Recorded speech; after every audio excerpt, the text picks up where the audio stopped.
Welcome back to Factory Sealed. It is October 4th, 2015. My name's Eric Peterson. Joining me today, Mr. Daniel Bitmore Curtis. What? Hi.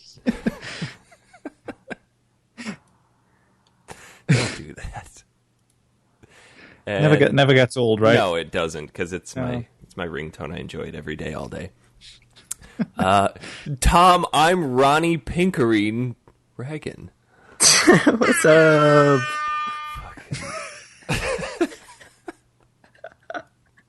Fucking air horn. There's a commercial on that's over here that in the background has an air horn every once in a while, and it just makes me chuckle. Like, oh, Tom's with me. Oh yeah, I'm loving the Ronnie Pickering introduction. It's very current. Oh God, Tom, Dan, have you seen that video? No. Oh man, And it fits so well yesterday, because I swear yesterday every moron in the country was driving on my route home. I got into almost 3 accidents, and one of them involved like a mid-50s dude on just this beat-up shitty moped with a backwards baseball cap who damn near got off his bike and came and started whooping my ass because he cut me off. oh, you don't cut Eric Peterson off.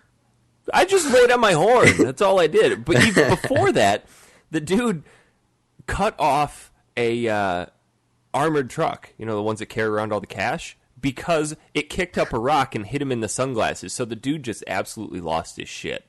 So he pulls in front of this thing, and mind you, he's on a tiny moped. The thing you could blow it over. And we're going 40 miles an hour. He swerves in front of this thing and then slams on his brakes in front of this armored truck, to which I'm thinking, you're a fucking idiot, because that thing could run you over and not even feel it. And then he swerves back to the side and starts cussing these people out. Like, first of all, armored truck. Second of all, they have guns, you don't. Third of all, shut up. So then he pulls forward and gets into the left lane. I drive up next to him, getting ready to turn right. So he swerves and cuts me off. So I lay on my horn, and we get up to the stoplight, and he stands up, turns around off of his bike, and he goes, "Where's the fucking fire? Calm the fuck down," and then takes off. Oh my god, Sounds like a fun time, Eric. Jesus, dude. always think that like public confrontations with people is so much amplified in the States because you run the risk of somebody having a gun. I had a dude get out of his car and walk back to me, cussing me out about Shit, 3 wouldn't that months ago. freak you the fuck out? I just still had it in drive and pointed my wheels towards him. In case Plus you had a sawn-off shotgun underneath your seat. Yeah. Of course. Of course. Well, it wasn't Have sawed you off. seen my BFG? Yeah, it's definitely quite lively. My brother-in-law, soon to be brother-in-law, when he first moved down here for his internship, we went over to Best Buy to pick something up, and on the way home, traffic was funneling down to one lane, and this shitty little guy who looked like a trailer trash version of Ed Sheeran was next to us. He had to slow down and fall in behind us, and my brother-in-law's trucks, the brake lights didn't fully work. Sometimes he'd hit the brakes and the brake lights wouldn't come on, so traffic started slowing down, and this guy had to slam on his brakes to avoid hitting us. Well, he pulls up to the side of us and starts cussing us out. He's like, "Do you know who the fuck I am?" Blah, blah, blah. He starts like pointing his hand like he's going to shoot us, and starts following us around for about 3 miles. Like, this, Oh, shit. People are just crazy over here. Yeah, you're really not selling it to me to come visit now. Actually, Tom sold me on moving to England based off of one video, because it was like I was watching a British comedy, yet it was real life. It's a growing trend, like motorcyclists wearing cameras on their helmets and stuff, and then uploading the footage to YouTube. And yeah, that's what it is then. It's like this guy just up in... Oh, yes, I did hear this on the radio. Yeah. It's the guy, isn't it? And he just gets... The guy goes, "Who are you?" And this guy goes, "Ronnie Pickering." He makes him repeat it like 3 times. He's like, "Who? Yeah. Ronnie Pickering. Who? Ronnie Pickering. Who the fuck's that? Me!" Ronnie Pickering. I just love how unintimidated the guy on the bike is. He's like, this guy's a clown. I'm just going to keep going because this shit's going on YouTube and getting 1 million views. Oh, so the way the guy goes on, it's like as if he is someone. But he just I know.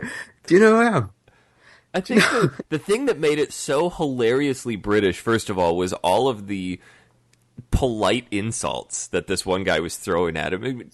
I understood 90% of it because I understand Dan, but there was all that crap in there like why I and fucking numpty and just goofy ass shit in there. But then what made it even more hilarious is that this big burly dude, I mean, this guy, he got out, if he were to get out of his car, he probably wouldn't be a small guy. He'd be a big dude. But he's driving this hilariously small vehicle. And his wife in the passenger seat, or girlfriend or mistress or prostitute or whatever, is just sitting there steely-eyed like, this is just another Tuesday. He does this all the time, she's thinking. Not again, Ronnie. Fucking Ronnie.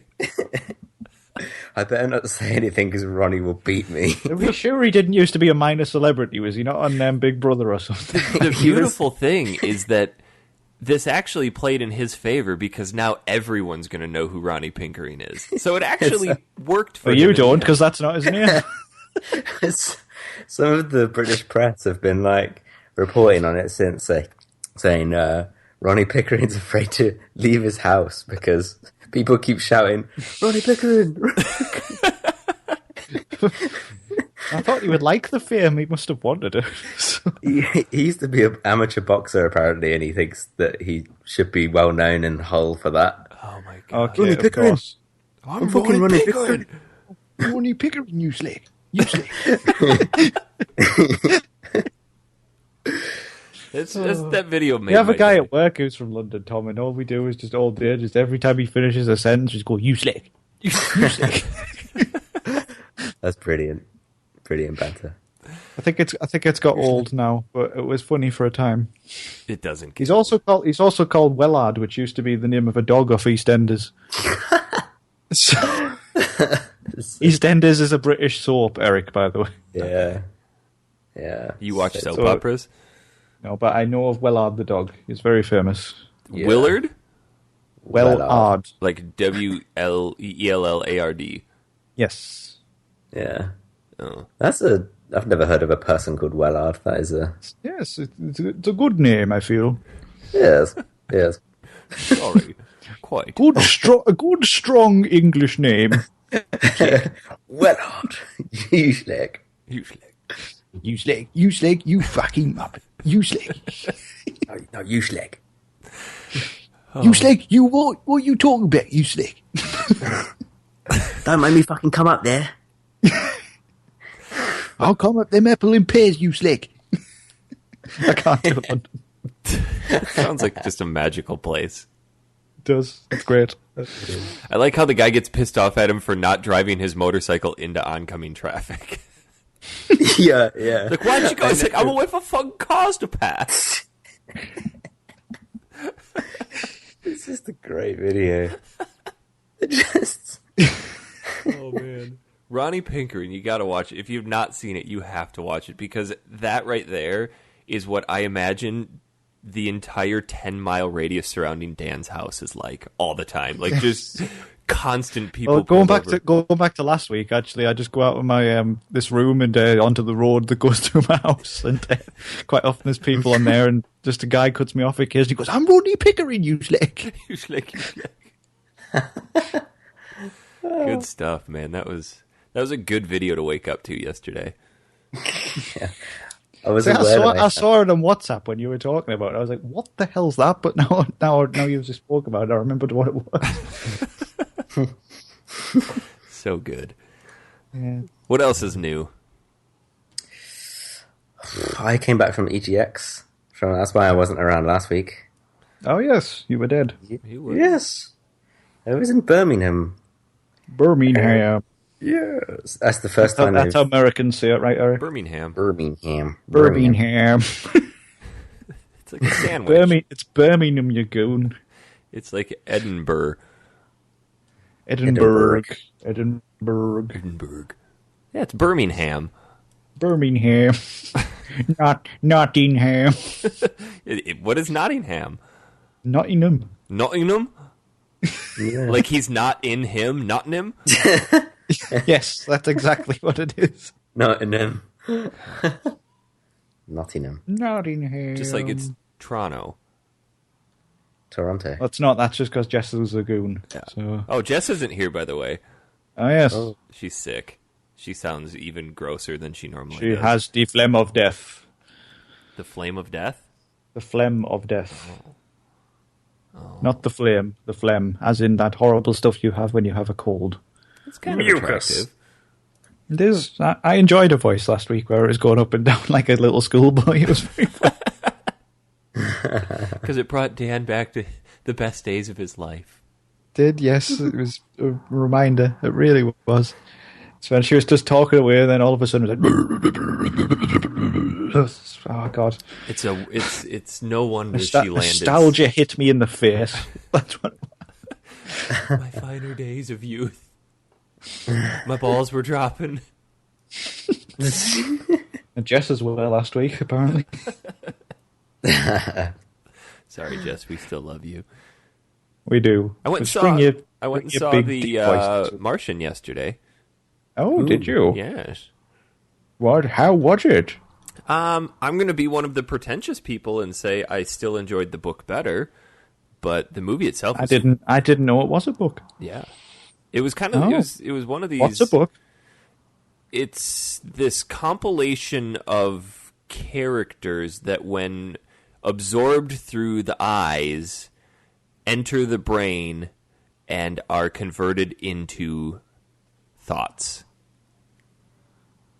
I'm not familiar with this. I know you are not.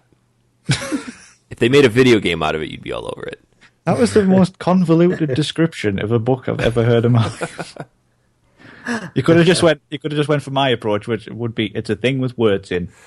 Yes, but that's too basic. No. Think of some of the other questions you ask me in the morning that I'm able to convert into just the most nonsensical bullshit. Yes, Like, you do. how do you find phantom pain? Went on for 5 minutes on how I physically get off the couch and find it on my shelf. I just closed the chat and discussed this. It's like, no. Time to move buildings. Yep. But no, the movie was fantastic. I think it's one of the best sci-fi movies I've seen in a long time, just because the way that the author wrote the book was, he's always been kind of a science nut and would follow these stories of astronauts and stories of new planets that science is finding and be like, well, what if a scientist or an astronaut got into this situation?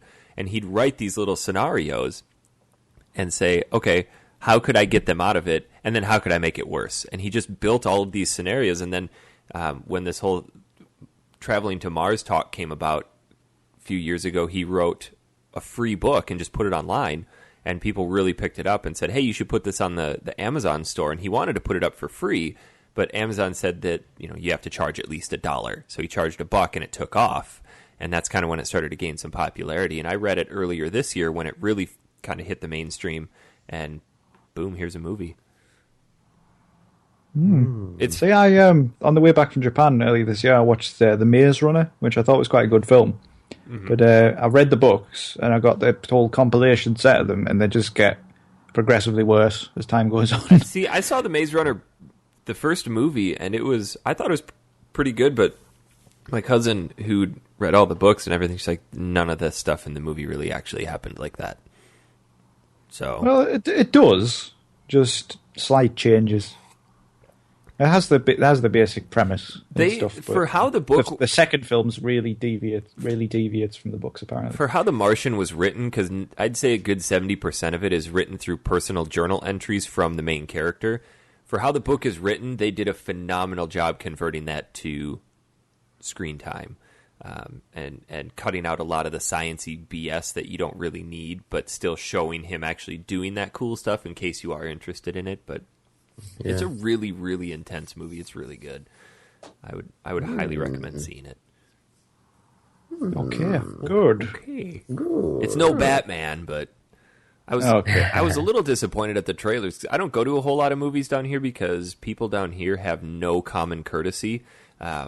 I figured by going to this movie at 10 in the morning, it would not have a bunch of children, there wouldn't be a bunch of people talking, and it definitely wouldn't have infants. Well, it had everything. Some moron decided, I'm going to bring my newborn baby to this movie and ruin it for everybody. Oh, that sounds fun. I went to see Mission Impossible 5 a few months back, and this couple in front just talked and talked and talked and talked and talked all the way through it. They were laughing at everything that happened on the screen. I was like, it's Mission Impossible. See, and I have no qualms about calling those people out. Yeah, I'm too polite. I'm British. You make fun of them on a podcast. Yeah, that's when I get my sweet revenge. I'd rather enjoy that revenge in person. Yeah, it's because you're an arsehole. Arsehole. No, but there were no really good trailers beforehand. Like I was hoping to see a Star Wars trailer or a Batman v Superman trailer. Nothing. No, there's none of that on. It's just shit this time. Yeah, for some reason. Yeah. When I went to see whatever I last went to see, I can't remember. I think it was No Escape with Owen Wilson in, and the trailers on that was shite. I'm starting nothing looked interesting. Well, because they put trailers out online now, and it's just easier to see them that way. So I'm kind of starting to develop that mindset of, well, if we're going to go to a movie and it starts at 10:30, let's just show up at 10:45 and we'll get there as the trailers are ending. I can guarantee that'll be the time when they don't really show many trailers and it'll be already on. I was thinking it would be awesome to have the audience vote on whether or not they want to see the trailers, because whenever Christy and I rent a movie, I always immediately skip over all the trailers, and she's like, I want to see all these. I'm like, but that's like 20 minutes of watching crap. So if everybody had like a little clicker, like, do you want to watch this? And then the majority rules. So you could have a bunch of really avid people and a bunch of really pissed off people. We don't really have renting movies anymore. I was going to say, is renting movies still a thing? Redbox. No, we don't have anything like that. We used to have Blockbuster, but they went into administration, and since then, all we have is digital. You guys don't have Redbox over there? Nope. No. Wow. There are like services where you can get posted DVDs, like 2 a month, like or whatever. Netflix, like Love Film or whatever it is, or Amazon. Yeah, not Netflix. Netflix is only digital here. So yeah, I used to have Love Film because they used to do games as well, but since they got rid of it, I just went no. I forgot they did games. They used to, not anymore for some reason. The last film I saw was on the plane back from Vegas, and I saw Ex Machina or Ex Machina. I'm not sure how to pronounce it. Machina could be many different. It's Ex Machina. Machina. I've heard so many different pronunciations, and I'm just like questioning mine now. But that was a great film. It's Ex Machina. Ex Machina. Yeah. Machina? Machina, yes. It's Machina. Hey, Machina. I do apologize. 90s flashback. Yeah, you can just kill yourself now. That was probably the worst thing ever. You're done. Good. You're done. You are done. We should probably talk about some games. I feel that the first thing we have to talk about this week is how shit Tony Hawk's Pro Skater 5 is. Oh my god. Have you guys watched videos of that? Yes. Yeah. I know that games come out broken, and I know that some games are really subpar, but I looked at this one and went, did they even try? Have you seen the Eurogamer video? Like Eurogamer put a video of it to like some classical music, like really tragic music. No. People like falling through. It's really good. Like I can't really describe it. You have to watch it for yourself. But I read that basically they pushed it out as quickly as they could, because if they didn't release it in time, they would have lost the license to release Tony Hawk's games. Like so they just had to get it out quickly. Apparently the boxed game is just a tutorial and a couple of tiny levels, and then the patch is like 100% extra data, extra game. Yeah, it's like 4 gigs or something, so and the actual game it's 7 gig, Tom. 7 gig. The alternative, so that they had 2 options: don't release the game and lose the rights to publish it, or release a broken shit game and destroy the franchise forever. Basically, yeah. Because, I mean, the Tony Hawk franchise was pretty much dead as it was. The HD remake kind of rekindled it a little bit, and people are like, boy, I kind of miss these. I mean, Skate came in and really stole the scene with how phenomenal skateboarding games could be. But the HD remake was crap the way. Oh, yeah, we played it at E3, and the developers were standing there like, so what'd you think of it? I'm like, I still like the original better.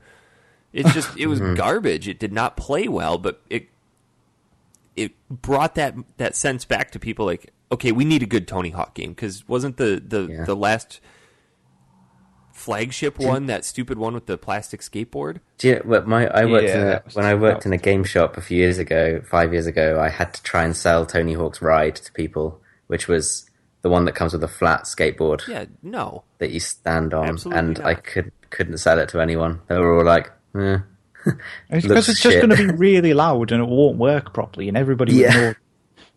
So, like, why would you go on a skateboard without wheels? Well, there was an arcade game back when I was a kid that had you on a skateboard. Do you guys remember that? Yes, that was awesome. Yes, I remember that. Yeah, I don't remember that. But yeah, and you used to be able to pop it, didn't you? Like an ollie. Yeah, I remember that. Oh, that's cool. And it had bars on either side, so you could steady yourself. Yep, and then they had the same thing with a skiing game and a snowboarding game. Yep, I remember them, definitely. But it's just really depressing that this happened to the Tony Hawk franchise, because I think this truly killed it permanently. I don't think there's any coming back from it, because people are going to look at any subsequent one and go, ooh, this one was shit. Yeah. I mean, this game needs a new developer anyway, definitely. This Robo Modo or whoever did it, it just clearly... This game didn't even look like a mid-level PS3 It looks like a PS2 game. Yeah, it's really bad. Yeah, they just cell shaded the characters slightly to make it look better, and it still looks like shite. It's just for a game that relies on physics, like colliding with things. It's fucking broken. It's so bad. Like, considering back in the day as well, the first games in the series could pretty much nail that without it being broken at all. Did you guys ever play the remake? It's called Tony Hawk's Pro Skater HD. Is that good? I never played it. I just mentioned this. We were just talking about. No, the one was like, I think it was like re-released a couple of years ago. That's what we were talking about. That's what we were talking about, Tom. Did you black out? I said I played it at E3 and made fun of it to the developers. Oh, I thought that was the Skate you were on about. Oh, no. Okay. Yeah, that one was crap. The HD remake. I actually got it as a review copy. I remember back in the day, and it was shite. It was just too floaty. They changed the physics in it. Yeah, you couldn't wall ride at all. What? It's just unless you had the specific angle, it wouldn't work. No, you couldn't wall ride in the first game anyway. Yeah, but it was in this one. Oh. To be honest, it was really jarring going back to it, though, because a lot of the games since 3 have had the revert move where you can continue your combos. Yep. But they took that out, so it was weird again. And it was like, I forgot how to do this now.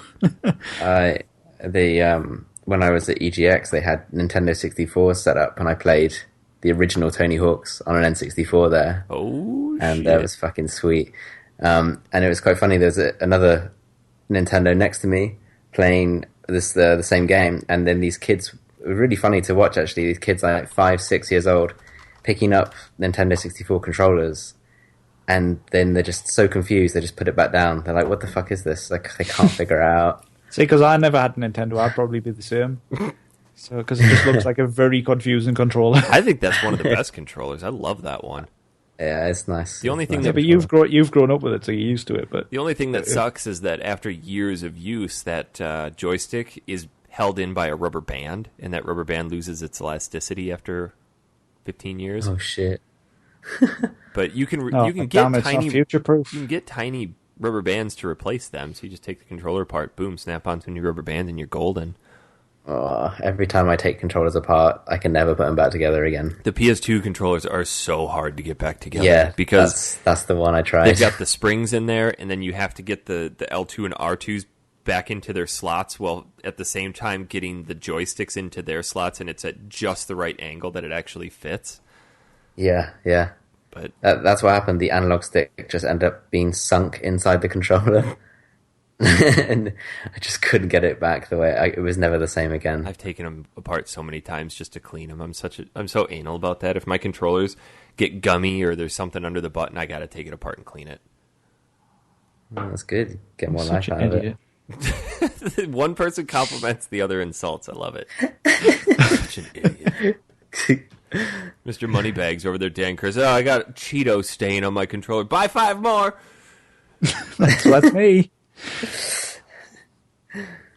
But going back to Tony Hawk, though, the last good one was Project 8, which was Project 8 was okay. I liked it a lot. It was okay at best. No, I liked it. The original Underground was the last real good one for me. I liked the Underground one. That was a good one. Tony Hawk Thug. Yeah. When you could get off the skateboard and climb and stuff. Yeah. Which was daft. Yeah. But it was good. I remember on Project 8, right, I got up to the very last challenge, and you have to literally go from one end of the map, because it was kind of open world, that one, and you had to go from one end of the map through all of the other locations and get to the other end in one continuous combo. It was the hardest thing in the world. Did you do it? I did do it. No, you didn't. I did? No, you didn't. I did. Dan did the hardest thing in the world. Pictures, or it didn't happen. Okay, it didn't happen then. Good. I'm glad you admit it. But it was so difficult. It really was. I had so much rage. Actually, Eric, I wanted to talk to you about one of the missions in the Phantom Pain, which gave me much rage yesterday. I don't know. Tom, how far are you? 10 missions. Oh, Jesus. No, I can't say it then. Is it a massive spoiler? Anyway, it's episode 45, Eric. Yeah, I know what you're talking about. Is it titled Metal Archaea? No. Okay. Oh, It's a quiet exit. Oh, yeah, got it. Okay. How annoying was that one? Mm-hmm. It took me about 15 tries. It probably took me about the same until I just played it super duper safe and hidden the rocks behind the building. Yeah, that's what I was doing as well. Yeah. Basically, Tom, there's just something that kills you with one hit if it hits you. Yeah. Okay. And it kills so you frustrating. every time because you feel like, okay, I'm doing really well. I'm about halfway through the mission, and then this thing shows up and goes, boom, dead. Every time. You can't even see it. You can't even see it coming either. It just shoots you. It's just like, oh god. Yeah. That's unless unless you're cowering in the building like a tit, you're gonna die basically. I'm actually done with that game to the point where it's like I just have no urge to pick it up anymore. I'm done with. I'm still really enjoying it. That's kind of why I'm not only 5% through. I just find it hard to pick it up. Don't know why. I got really hooked into the story just because I wanted to finish it, but once I'm done, there's no draw for me to go back and go through, because I look at the side ops missions and say, okay, there's a gap of like 15 missions. Do I really want to spend time extracting one soldier and then walk to the other side of the map to capture a bear? But there's so many inventive ways you can do it. But I've got so many other games I want to play. But there's the rocket. The rocket arm is just hilarious and just funny every time. I haven't even used it. Just Tom, you get an upgrade eventually to his prosthetic arm where you can shoot it like a rocket, and it's like you control it like a Nikita missile, and you can just knock people out. It's just hilarious. I do it all the time. And now that I'm finished the game, I just don't care about stealth most of the time anymore, and just go in and shoot people with a rocket launcher.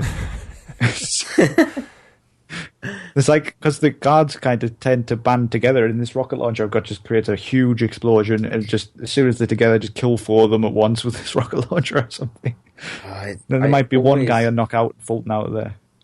I'm always doing really well in that game with stealth, and then I just one fuck up, and it just causes a massive chain reaction, and it just turns into a Call of Duty level. But like, there was one, I think it was called the Honeybee or something. Yeah. You had to collect a weapon from deep into the caves, and I collected it, and then I must have accidentally changed it again for another weapon, so it was still on the ground. Left the cave, went all the way to the landing zone, got into the helicopter, and he was like, hey, you realise you're going to abort the mission? And I was like, what the fuck? What do you mean I'm going to abort the mission? And yeah, I had to go all the way back, and I was like, fucking hell.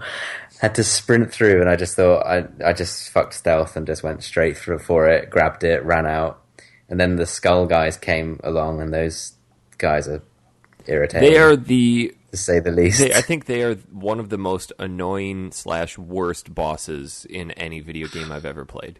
I cannot stand them. They are very bad. I don't think they're inventive bosses in the least bit because I think I've talked about this before in what I like about games that are difficult. And look at the Souls series where those games are just crushingly difficult, but they're fair. And the skulls, if you think this mission with the skulls is difficult, wait till later.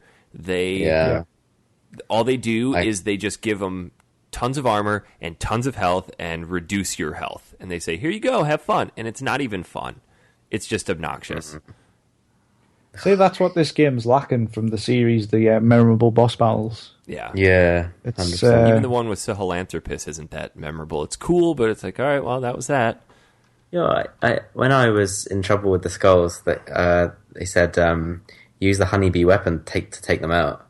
And then at the end of the mission, it said, like, I would have got an achievement or something if I hadn't have used the honeybee. I was like, how on earth else could you have killed them? Because you go back to the mission later on and you got your upgraded weapons and stuff. So that's basically when you're done, you can go back to missions as you want and replay them. And then it gives you the list of optional side objectives that you can do to upgrade your score. Okay, and is that chapter 2 or is that just you can go back if you want to anytime? I'm not sure, to be honest, because I only did it when I'd finished, so I didn't try it, but maybe. But it'll be a lot easier when you get to the end, because I retried some of the earlier missions, and they're a lot easier with your upgrades, particularly when you just run in and shoot everybody with a rocket launcher. It does make the whole game a lot easier when that's all you do. Yes. Nice. Yes, it does. So I think Tom and I want to spend a little time talking about a modern game. We haven't talked about too many modern games here, but since the retro games on this week's list are absolute shit. Remind me about random game generator. Remind me what those games were. We were Phantom 2040. Yeah. Should we just get the shit stuff out of the way and then we can finish off with something actually fun to talk about? Yeah. So we played, or should have played, Phantom 2040 for the Super Nintendo, Zero the Kamikaze Squirrel for Super Nintendo, Math Blaster for the Genesis, and A Series of Unfortunate Events for Game Boy Advance. Okay. I played 2 of them. Me too. Did you guys end up playing Kamikaze Squirrel together? Not together, no. I didn't get time to play that one, unfortunately. You had pretty high hopes for that one based on the name alone, and it's really bad. I actually almost preferred playing Phantom 2040 to Zero the Kamikaze Squirrel. Oh dear! Because it's, as I was playing it, I was trying to decide, like, is this game in poor taste? Because he's flying a Japanese Zero, he's wearing a Japanese Zero headband, he throws throwing stars. Oh dear! And it's he's good at karate, so it takes a lot of very stereotypical things and puts them into one character, and then he's just this ADD squirrel. And the platforming in this game is atrocious. Older games are known for putting random things to collect in games, like coins, other stupid shit. This game takes that to a whole new level. You have ice cream cones, you have other various food items, there's coins, there's throwing stars. It's just, there's no rhyme or reason to what you're collecting or why you're collecting it. It's just there. And it becomes one of those things where your inner gamer goes, I need to collect that. But it does nothing for you. Like, ice cream cones don't give you a new weapon. The coins just increase your score. It's just really, really dumb. Jeez. I don't think Eric enjoyed that one. I played through probably a third of it to a half. But yeah, it was the detection on a lot of it was really off. For instance, you had these baskets with balloons on them that if you hopped into them, they'd take you up to secret areas within the level, but you'd have to cut the cord down beneath. And if you didn't cut the cord and jump in immediately, there's no way you were getting in. Even if you could jump up high enough to get into it, you'd still just fall right through it. And then if you didn't jump out at the precise moment at the top, it would just drop you. Oh, it's God. There's no rhyme or reason to it. At the beginning, apparently you are a squirrel who has this allegiance to your homeland, but then you get Japan. a letter about your family being in trouble. So you approach your leader, who's some maniacal clown, and say, "Hey, I'm going to go help my family." And he goes, "No, your allegiances are here with me, and I need you here." And he goes, "I don't care. I'm going to go anyway." And he goes, "Enjoy, have fun, be warned." It's just really, yeah. Here's a picture of the clown. It's just the art direction in it is just like they took a bunch of middle schoolers and said, "Hey, draw something goofy. We'll put it in a game." And it just, none of it fits. Like the first level, you're on a sandy beach, and then I don't even know. It's so evil. It's so disjointed. That clown is terrifying. Yeah. What the hell is that? That's your leader. I don't like it. No, it's quite terrifying and unsettling. Who played Phantom 2040? I played it, and I was playing it by myself, and actually I laughed out loud for about 5 minutes playing it. Why? Because of his stupid outfit. His stupid outfit, and then the way he jumped. He just... There's about 80,000 flips. Literally, Tom, when you jump, he does like so many flips. It's just... Is it a platformer? Craziness. Kind I don't know of. what it is. Kind of. The hell. All I know about, I saw one of our listeners tweet you, Eric, with a boxed copy of this game. Yeah. With like $100 price tag on it. I wouldn't pay 100 pennies for this thing. Really? It's based on a French cartoon. Oh, so it's an avant-garde style game. Yes. It's just... Basically, it's about the Phantom is, I assume, a superhero, because the opener just doesn't explain this at all. Oh, and then he just suddenly there's this dude in a really nifty purple costume doing flips everywhere, and they're super tight flips too. I mean, he looks like an egg when he does it. It's hilarious. It's based on a TV series, on a French. Tommy, you listening today? I just said this. Oh, I did. I need to clean my ears out. It's a very difficult game as well. It's pretty brutal with its difficulty. Just and then you have this. Eric, did you use the stupid grappling hook move? Yes. It brought flashbacks of Batman. Oh, it was. The game alone is worth it just to play because it's so hilarious. I mean, the animations are so bad, but even the writing is worse. Because you get just... I don't understand what the hell's going on. When you got to the world map, did you have any idea what the hell to do?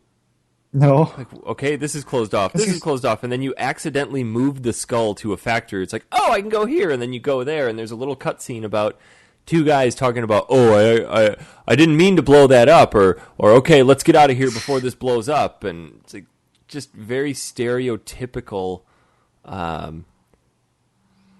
superhero garbage. Did he get up to any of the bosses? Yeah, I played through about 2 of the bosses. My God, the first boss was horrendous. Killed me about 8 times. The flying wasp. No, it was the green robot. Like a green robot thing. I don't understand how you could do that without dying.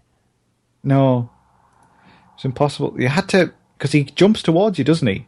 Well, what you had to do is there was a bit of the wall, and you had to grapple up it and stay up there when he jumps towards you. But it's just so pointless and daft. See, I would just stand there and take his giant fork arm to the face, and then as he would walk away, I would just continue shooting him. I went through all 3 of my lives in that boss battle. Yep. You only get 3 lives, and then it kicks you back to the title screen. Okay, I went through all two of my lives and then beat him. Hardcore. Okay. Even Battletoads gives you 2 continues. Yeah. Don't remind me of Battletoads, Tom. I'd love to remind you every now and again, Dan, of Battletoads. I think that was the game me and Eric were the worst at. Oh, jeez. All the ones we've played, and we've been pretty bad at some games in our time, but my God.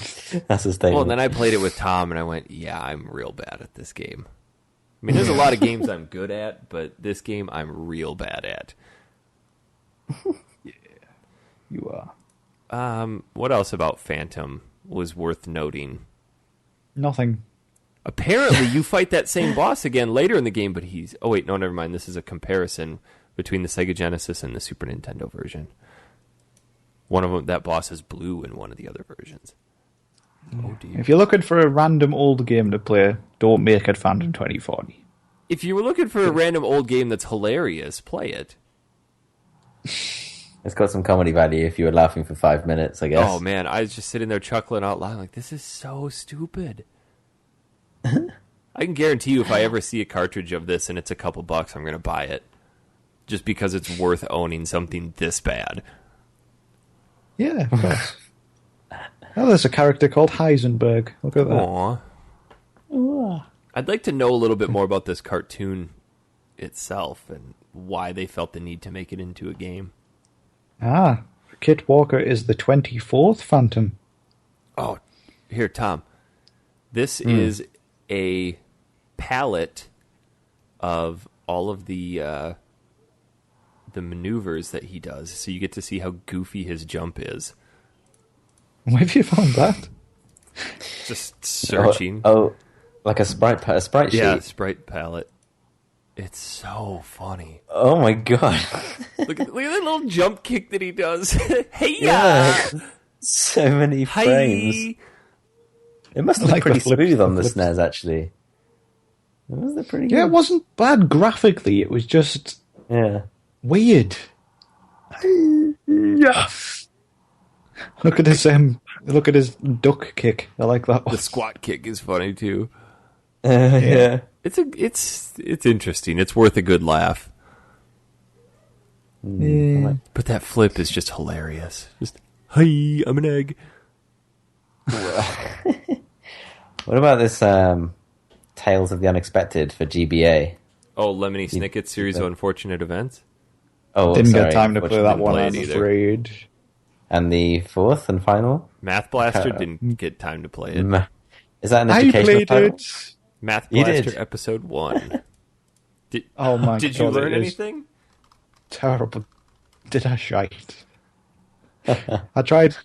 Basically, what you're in a cockpit of spaceship, and then bits of trash fly around, and they've all got different numbers on them. Then it'll give you a thing like 9 + 3, and you have to get 12. And then you have to shoot 12. But then, if you don't shoot 12 quick enough, another spaceship appears and shoots you, and you lose some health. And then, but you can shoot him before he shoots you as well. But it's just he appears so quickly and shoots you so quickly. There's just no hope.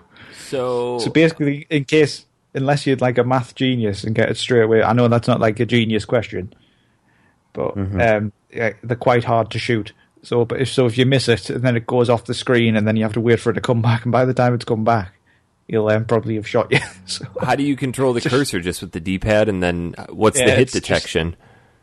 It's just shy. Oh my god! I could see this functioning on a PC better than on a controller. Yeah, my girlfriend likes to play like the educational games on PC, like Number Munchers from the Apple II. Yeah, and no, actually, she's got really obsessed with this game called Zoombinis. Have you heard of it? No. Oh. So you have all these little characters called Zoombinis, and you have to get them across like a river, for example, and you have to bring certain ones over based on their features. Like they have to go in pairs, so 2 Zoombinis with green hair and one that's got a bigger nose than the other. Like it's honestly, it's a kid's game, but I tried it, and clearly I'm not that smart because it's quite difficult in places. Tom, more games than my girlfriend plays. So take it. I like how it's called Zoombinis, the logical journey. It's like, duh, it's fucking logical. Like, we're only going to cross the river in pairs of two. If you have a mustache, I'm not going to go with you because I don't have a mustache. Duh, it's just logical. It's all about segregation and keeping people apart. Yeah. Hi, the racist journey. Yeah, exactly. I came back from work and she was playing it on the iPad, and then and that was at about 6 p.m. and by 11, she was still playing it. Jesus. And I was like, all right, I guess I'll play something. I'll do something else. But yeah, that's just for some reason. Anything like that, brain training on the DS, that kind of stuff. Sight training, crossword stuff. She loves it. Yeah. Back to what Dan said. That's more games than his girlfriend plays. Yep. That's true. Yep. I was gonna. Did you guys see this week the massive fuck up that Call of Duty Black Ops 3 made? Yeah, about the Shanghai thing. Yeah. Oh my god! Talk about poor taste. I know, right? Oh dear. Terrible. So, what did they do? Dan, do you see this? No, what did they do? It was on Twitter. It was on Twitter. So, correct me if I'm wrong, Eric. It was like the verified account for Call of Duty Black Ops 3 decided to change their profile picture, header picture, Twitter handle, bio to look like a legitimate news outlet, and that was then like reporting explosions and like terrorism attacks and stuff like that. Oh yeah, and well done. That's a good idea. Gamers who are following it, they're thinking, okay, yeah, brilliant, this is good PR, and then they're retweeting it, and to their non-gamer friends who are then reading these stories, and it's just such a shambles, like everyone thinking that this is actually happening, and it's just terrible because, I mean, if you have a verified account, you are saying who you are, and it just completely makes you an unreliable source entirely. It's just bad taste. It was such poor form. I couldn't believe it. Well, and then their justification afterwards was even worse because they were saying this is a taste of what it would be like if this happened. It's like, really? Yeah. It's so bad. Well, it's just not the climate right now to even attempt something like that. Yeah. That's exactly right. Yeah, I mean, we live in this world of international threat of terrorism, and that is a bad move from those guys. Yeah, I don't even know how somebody could have said, yeah, that's a good idea. Like, even the most dense person probably had an inkling of, like, maybe we shouldn't. But, well, I guess they thought they're going for it. Yeah. They're probably like, oh, screw it, bad PR means there's good PR, more money, people will buy it. Well, in this day and age... Call of Duty doesn't need PR, people just buy it anyway. In this day and age, any PR is good PR. I mean, look at what happens with school shootings. We keep putting them on the news, and they keep happening because people want that publicity. Yeah. Or is that because you have guns? I don't think it has anything to do with the fact that we have guns. It has to do... Well, we don't have them, so... It's because you guys don't know how to use them. I would just shoot myself if I had one. Which end is that? Yeah, me too. Which way does this go? Tom, you and I played through a rather interesting game this week. It is not retro, but it is worth discussing. It is. It's not retro, but it is an indie game.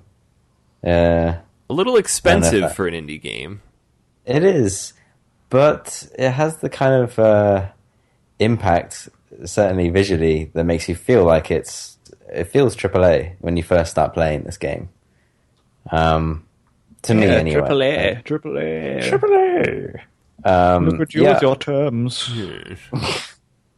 Dan calls them very big games. Yes. Big important big ones, game. the ones I buy. Games in cellophane on shelves. Yes. Yeah, I got... You're going to say what we're talking about? Yes. Building up to it, give him a chance. So it's called The Vanishing of Ethan Carter. And it was originally a PC game last year, but they just revamped it and released it on PS4. It came out about a month ago or so. I managed to get myself a copy and then to review, and I wasn't sure about it at first. I was like, but it looked really interesting and quite intriguing. So basically, you control this paranormal investigator, and you're just dropped into this world, and it's part of like the ever-growing genre of walking simulator. So no weapons, very few abilities, first person, and you have to kind of find clues and revise murders in this wonderful island-type world that's unpopulated and creepy. And the game offers you no prompts. It even states to begin with that it won't hold your hand, it won't show you where to go next. There are no maps, there's nothing, no life bars, and absolutely nothing like that. So it's a game purely about discovery. And it can be really frustrating at times because you just have no idea where to go next. It's a bit overwhelming at the beginning because they drop you in at the end of a train tunnel, and right after they said, this game will not hold your hand. And it's like, okay, and you walk out and there's nothing. Absolutely nothing other than some of the most gorgeously rendered landscape I've ever seen. And you walk around, you eventually start stumbling upon these clues, and then you put these clues together, and boom, this little murder scene appears, and then you read these stories, and then you're done with that, and it says, okay, where the hell do you go now? And you don't know where to go next. It kind of guides you along the way because the game is rather linear. It bills itself as being pretty open world, but it's still pretty linear in its progression because there's only one logical direction to go next, and that's forward. Yeah, you do get some clipping around the edges, and it does push you onto a path, and I'm kind of glad it does that because you could be searching forever if that was open world without holding your hand. That would be quite demanding to keep a gamer's attention for that long. I mean, maybe if you naturally love trawling through every square meter of a world looking for something, that could work in your favor. But I think they've got the balance right here. Yeah. You can move around enough. The visuals are really, really good. There were a few times where I just kind of stopped and looked around and took a few screenshots of what I was looking at. And me same. I don't remember the last time I physically stopped during a game to actually just admire the surroundings. It was The Witcher for me. That looked pretty damn good at times. Yeah. The sunlight effects and the trees and everything on The Witcher were just pretty mind-blowing. I think what was the lighting, what was interesting about this game in particular was that it left as much of the story up to you to discover as you wanted. Yeah. There was really... because thinking back through it, there's really only one or two actual things that you have to experience in order to get to the end. Yeah. It's actually quite strange because it's entirely possible to skip, because you're trying to solve each of these murders, basically, Dan. And it's actually possible to skip an entire one and move forward with the game, and it won't kind of push you back. That's up to you if you want to discover the clues to solve that particular one. And there are some mechanics though that I just easily overlooked. I just didn't know they existed. Like, there's some text that floats on the screen, and you have to move the camera to match the text in the middle so that you can find out the location of the next clue. And for ages, I had no idea that's what you had to do. So I was like, okay.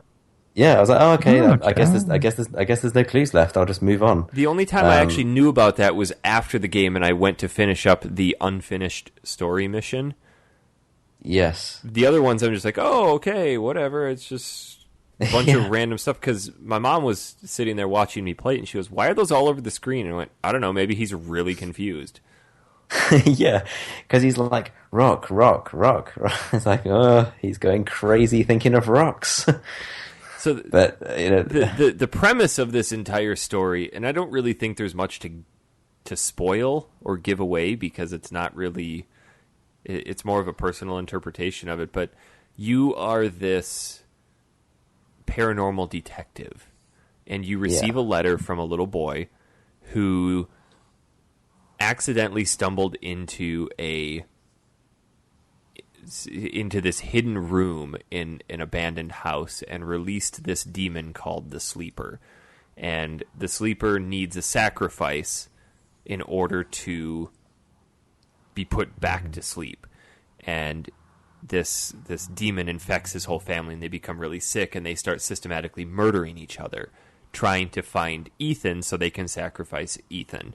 And as you go through, you're discovering these murders, and at the end of each murder is a story written by Ethan that it's really interesting how the story ties in with what's happening, because at the end of the murder, you have all the clues, you look at the body, and then it teleports you to this different area.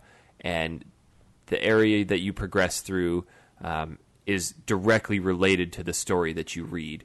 But after the story, you get this little verbal dialogue between the family of like, Ethan, quit writing your stupid stories, blah, blah, blah, and then move on to the next piece. Yeah. It's really well done, actually. And I just love that the visual impact of how this game looks is actually really distracting from the horror element from it. Like, you kind of lose yourself in it and you realize, oh, okay, I am actually playing a game with significant horror elements, which I didn't think was possible at first, but there were definitely some big jump scares which were unexpected. Oh, the demonic miner. Jesus, man. The mines can go fuck themselves. That was the worst. Absolutely. It's about having a phenomenal game and injecting just a total buzzkill into it. Every game has that feature, and you'd think that the development team would look at it, or somebody would catch it and go, guys, this sucks. Take it out. This sucks. Revamp it. Do something else. There's a part in this game where you go down into these mines, and there's a cool murder you get to solve, but then you go down into the mine even further, and there's a maze. And hidden in this maze are 5 dead bodies that you need to inspect, and then the souls of those dead bodies go to the center of the maze and stand on these hieroglyphs that you then have to interpret into a gate to unlock the gate. It is the only puzzle in the game I had to physically look up the answer to because I just couldn't figure it out. First of all, I couldn't find all the bodies. You have to keep wandering around. There's this demonic miner that if you come across him, he kills you and you have to start over. It's just obnoxious. Yeah. And if you come across that demonic miner, it's absolutely terrifying. Yeah. Like, it's so unexpected. The game has nothing like that. It's this one little bit. It's the only spot you can die. Yeah. Yeah. It's fucking crazy. Because otherwise, there's just an uncomfortable, deafening silence throughout the whole game, pretty much. It has a lot of the atmosphere and tension that the Silent Hill games have without the combat.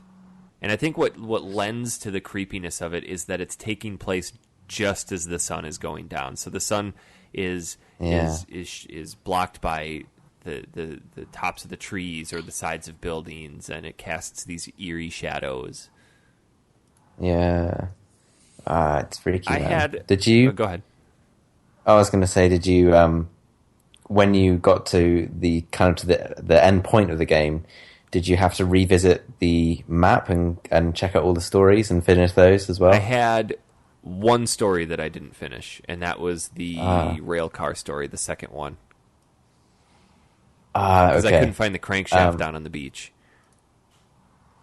Okay. Yeah, I couldn't believe I got to the end and I actually had to go and revisit 4 places. Oh, Jesus.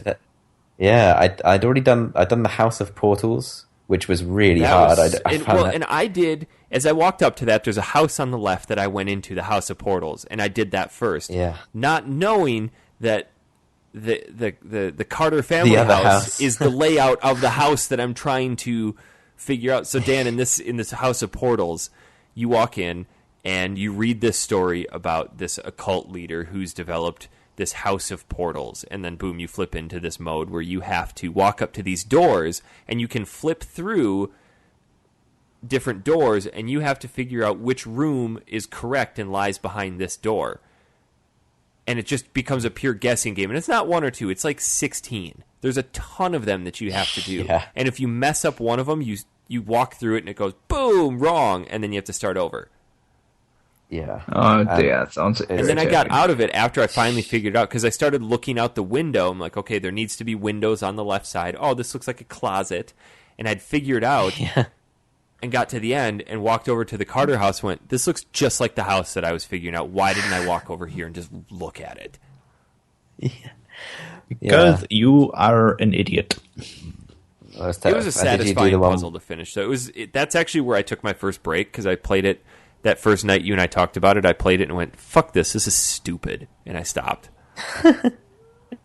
I was going to say to you that when you first play this game, it is just a bit frustrating and just it's quite slow. It took me like quite a few hours just to get the first 2 puzzles done. Because I played it all day last Saturday and I actually didn't even finish it. I finished it in about 3 hours. 2 days ago. Yeah, that's good going. I had to find out the puzzle that we mentioned in the mines online. Yeah. I had to find out. I forget what the other puzzle I had to find out was. I think it was the crypt, when you had to find. That was like finding all the clues. Oh, the crow and find the lantern, the knife. Yeah. And did you find the sniper on the beach? That's something that you can only do after you've beat the game. Ah, yes, okay. Where you have to go pick up the pine cone that turns into a grenade and then go find the sniper on the beach. Yeah. Did you do that? You did. Okay. That one I looked up because I'm like, I'm missing a trophy. What the hell is it? Yeah. I must say, like, when you're playing that game and you go through it, you're like, it's good, but what makes it very good is the ending, like the story in terms of narrative, like the twist and stuff. Yeah. It really comes full circle and it makes a lot of sense. It reminds me, even the look of the game kind of reminds me of the film Shutter Island. Yep. You've seen that? It totally... That movie, I called the twist in the first 40 seconds of the movie. I looked at Christy and went, this is it. And she's like, no, it's not. And I got to the end and went, I knew it! I had no idea. It was such a dead giveaway at the beginning. I'm really bad at that, though. I think it's because I just let what the story just take me and down its own path. I don't really think beyond it. I don't think outside the lines. I just allow it. I mean, I called it as a complete joke, so I enjoyed the movie as it was going, but I got to the end and went, I knew it! That was it! I'll get you, sister. Yeah. He knows his stuff, this one. This game, I feel, is overpriced. I've paid less for more games that I've enjoyed just as much. Yeah. I paid. It was on sale for $15.99, and that would be about the absolute upper limit that I'd pay. Normally, it's $20. Yeah, that is. Yeah, anything above 15, it does start to get a bit uncomfortable for a title that's like an indie title that's quite small in terms of gameplay time. Yeah, well, like hours. Look at the Uncharted series, though. I paid $60 for that, and you can pound through those in 6.5, 7 hours. But there's a lot of game there. I think this one, though, and I like to. I'm developing as I grow, and I can afford to be more frivolous with the games I purchase. I like to vote with my dollar and say, these are the types of games I like to see, so I want these to be successful. Because that's going to show the developers, like, hey, let's start exploring these other avenues other than just, okay, another Madden, another Call of Duty, another this, another that. It's just... Yeah. I wanted to mention something like this, Eric, actually. It's in this, over here in England, they've redone our consumer laws this week. So basically, if a game's inherently broken, we are entitled to a refund now. We can say this doesn't work as it's meant to. We can get a refund. So say Tony Hawk's 5, we could go and take it back and say this is broken and get the money back. And I think this should be universal across the board because it's getting a trend in the industry to release games before they're fully finished. Yeah, look at what happened with Destiny.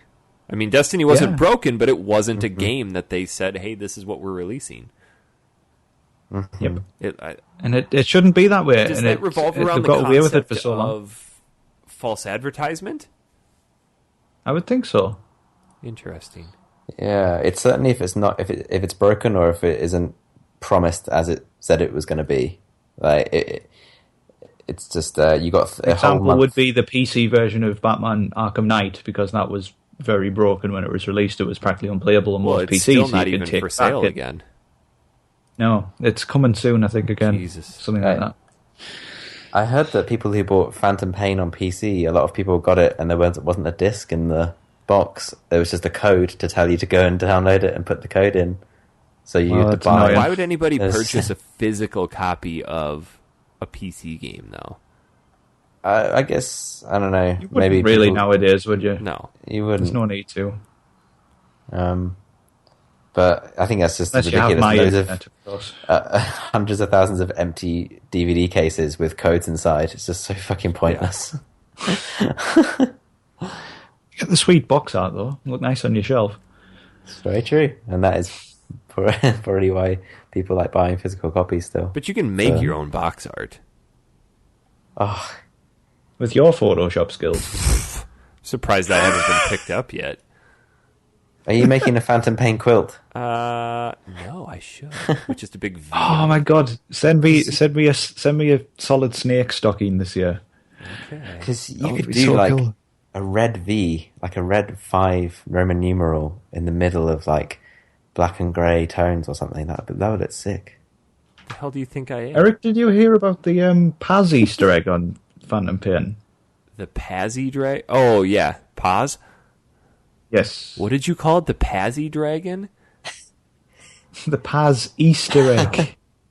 Yes, I did. Not the Pazzy Dragon. Yes, have you heard about the Pazzy Dragon? The Pazzy Dragon. It's so super. The best dragon in all of the Phantom I Pain. did, but I feel like you have to collect those missing soldiers before a certain point in the game, because now when I go up to the medical bay, it's closed off. Nope. Huh. I'm still doing it. Well, I'm pretty sure I'm not going to be playing that game anymore, so... How depressing. Yeah, there's too many other things to play. Tom, I meant to send you a picture last night. I started Popolo Croix. Or, Ooh. As the game pronounces it, Popolo Croix. Yeah, I just noticed that as well, because you were calling it Popolo Croix before. Yeah.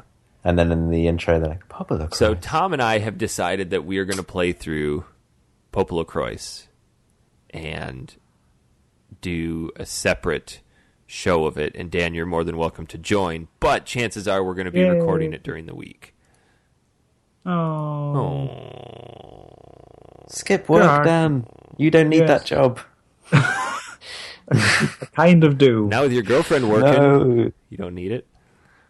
She was working. She's just got a better job. Well done, her. Now that she's got a better job, she'll support you. Sugar mama.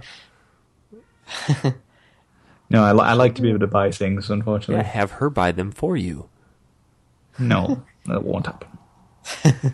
Because we will have no money left. So we can let's start just briefly, yes. Tom. What are your initial thoughts about Popolo Croix? The hell is Popolo Croix? It's a PSP RPG, JRPG. It's a PSP remake / combining of the first two Popolo Croix games for PlayStation 1, which are apparently only released in Japan. I had no idea that it was a remake of anything. I thought it was a standalone title. So that's news to me. It's an anime, isn't it? I think so. Yeah, there's a Wikipedia about it. So. It's like a isometric view JRPG. It looks a little bit like Grandia for the PS1. Yeah. Yep. Yeah, that kind of feel to it.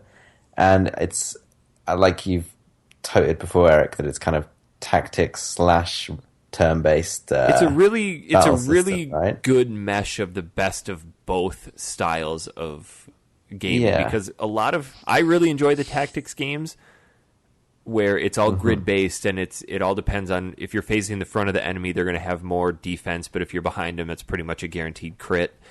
But not a lot of people have the time to invest 20, 30 minutes per battle. But this game does it really well, where every random battle is, I would say, less than a minute. But it incorporates moving around on a tactics-based grid. Yes. It's cool. It's like a hybrid of the tabletop style. Yes. But you can, battles just, it's really, I don't mind the stuff on, say, Final Fantasy Tactics, but it's like you say, 20 to 30 minutes a battle is just, I just can't deal with that. It's too long for me. Well, because, and there I feel like they lengthen it out because they give you a limited distance you can move, and then there's so many people on screen that everybody has to go through their motions, and then if they cast a spell or they cast a summon, there's another 45 seconds to the battle, and it just takes forever. Yeah, exactly. That was quite a shock when I bought Final Fantasy Tactics because it was not what I was expecting. Yeah. I thought it was a special PSP Final Fantasy that was going to be the same as the previous ones. But I've only played half an hour of Popular Croix, and so far it's pretty standard in terms of like the typical medieval style JRPG. It turns into a really cute style whimsical story where you play as a 10-year-old who's off to find a way to revive his mother who he's thought has been dead for 10 years, but instead she's just been in a deep slumber from saving the world from the ice demon. And you meet these really engaging characters along the way, and I think that's one of the best features of this game is the character development and just the different variety. You come across a city called Gammy Gammy City, and it's run by the Gammy Gammy Devil, who I associate with like a cross between the robot devil and Bender from Futurama. He's just hilarious. Is he as good as Drippy from Ni no Kuni? He's kind of like the same style of character as that, just goofy. The storyline sounds similar, to be honest. It's a really fun game. Yeah, that's true, actually. You go to a lot of really cool locales, and it's great for portable play because you can pick up and play, and the missions or your quests are short enough that you can do them in one sitting, or you can just pop off and save at any given time and come back to right where you were. Yeah. Are you playing it on your Vita or PSP? PSP, they actually don't have a digital version of this available, so I'm playing the actual UMD.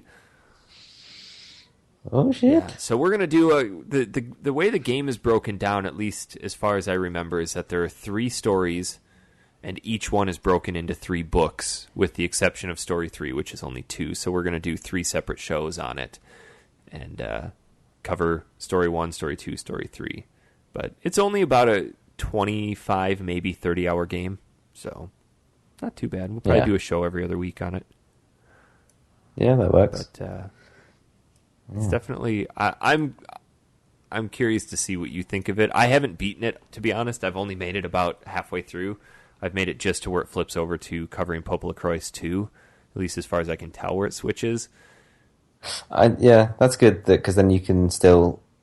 join me to theorize what you think might happen in the 3rd book. Well, plus it's been 6 years since I've played it. Oh, okay. Freddie, you can't remember the rest of it. I can't remember much of it at all. This is one of those games that when I would come to visit Arizona before I moved, I would bring with and just play in the car. Yeah. I can't remember what happened last week. I don't even remember what I had for breakfast. You don't even listen to the conversations we have on this podcast, Tom. So. That's true, Dan. I've made 2 blunders today. And Dan was there to call you out on both of them. He was. Yep. He's sharp. You're sharp today. Fucking slag. Usually. Anything else? Did you guys play anything else this week? No, I don't think so.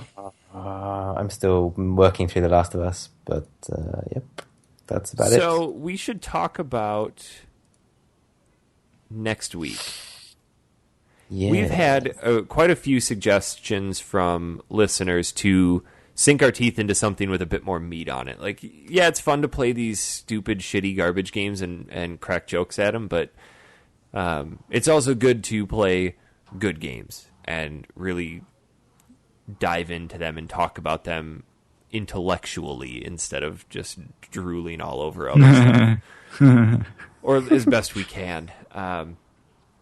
And I would say that some of the suggestions that we've had, people have said we should dive into an adventure-style game. And Mike Marcheski, I believe his name was, recommended that we play the Grim Fandango. An old Double Fine game from way back in the day. Remastered or old? Well, I think it would be easier to just play the remastered version instead of trying to play the original. But either way, it doesn't necessarily matter. We'd have to invest $15 to buy the remastered. Oh, dear. So some of the suggestions that came in, Ben Merrick recommended that we play a Dragon Quest game, which, well, I would be all over that. I think that's a little too long for our standard week-long shows. Sean McIntosh recommended Super Mario RPG or Shadowrun, which I think we already did Shadowrun or touched on Shadowrun a couple years back.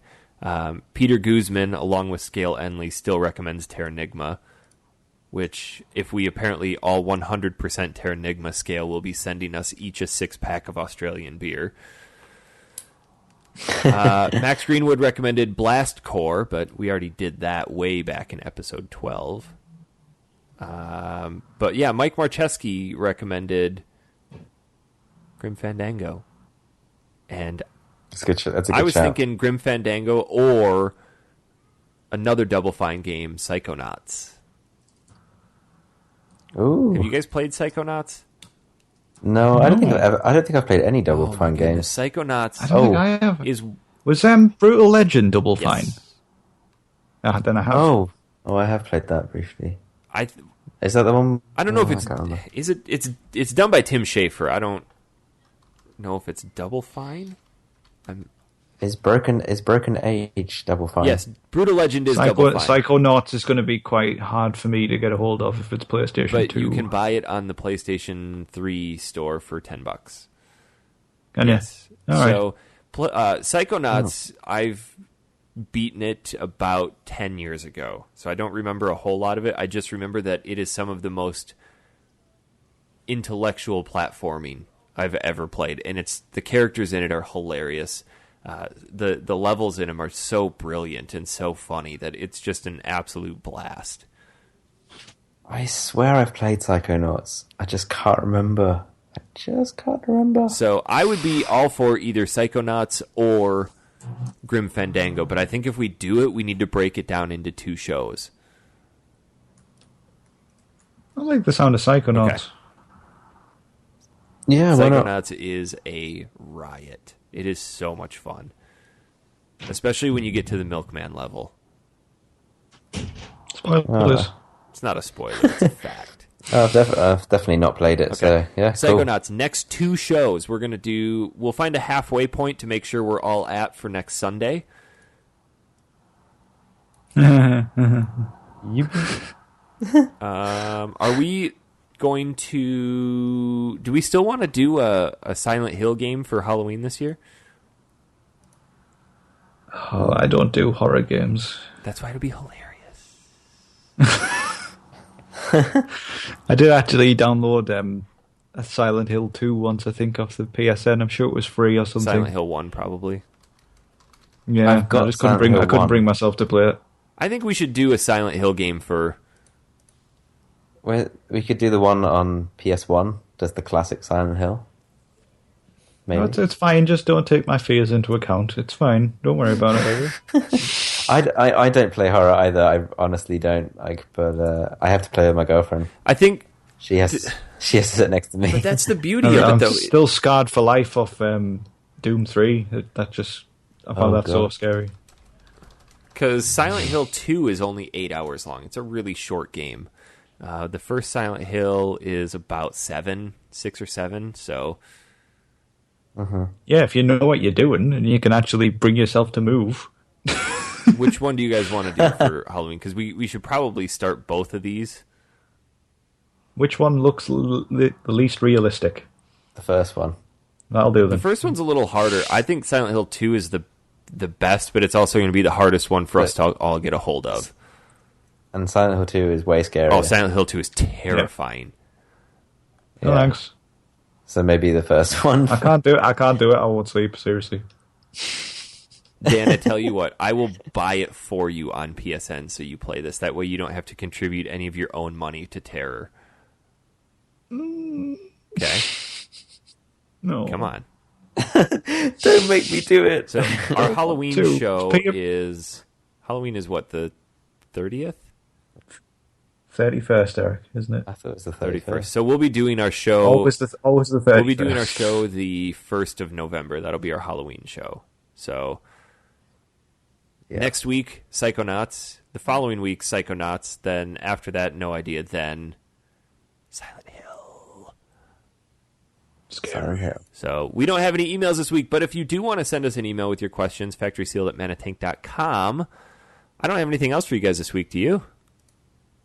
No, nothing Tom, else. where can we find you on Twitter? You can find me at Hyperjelly. Daniel. It's still so much a better name, Tom. It really is. Thank you, Dan. I am at Frosted You can Sloth. find me at Honest Pizza. That is going to do it for this week. We will see you all Next time!